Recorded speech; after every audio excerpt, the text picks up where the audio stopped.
Kuya, alam mo yung Filipino philosophy? Ha? Ano yun? Go. Filipino philosophy? Ano yun? Kuya Miro, alam mo yung Filipino philosophy? Meron pa nun? Kuya, alam mo yung Filipino philosophy? Ano? Filipino philosophy?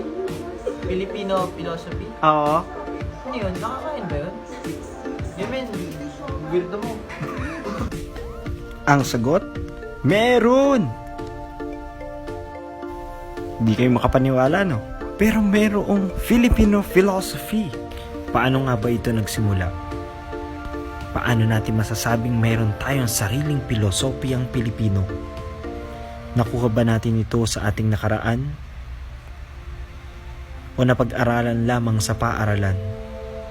O sa pakikisalamuha natin sa ating kapwa sa araw-araw? O nagsisimula ito sa simpleng pagtatanong na nag-uudyok sa isang pananaliksik? Sa ganitong usapin, hindi mawawala ang tinaguri ang ama ng filosopiyang Pilipino, Dr. Florentino Timbresa.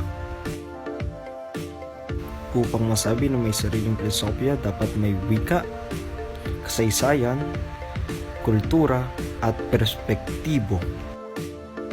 Hanggang dekada 60 hirap tayong ito'y tanggapin sapagkat filosofiya lamang ni Plato at ni Aristotle ang tanggap sa akademya.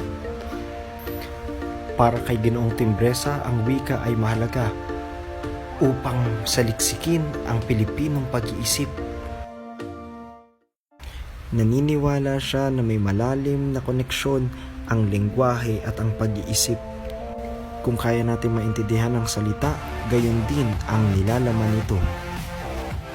Bukod sa lengguwahe, ginamit rin niya ang eksperyensyang Pilipino dahil naniniwala siya na ang filosofiya ay nagsisimula sa eksperyensya at dito rin nagtatapos. Kaya kung may kapasidad ang Pilipino na magkaroon ng eksperyensya, dito natin masasabi na mayroong filosofiyang Pilipino. Sa araw-araw na pamumuhay, sa ating pakikipagkapwa at sa ginagawa sa ating buhay.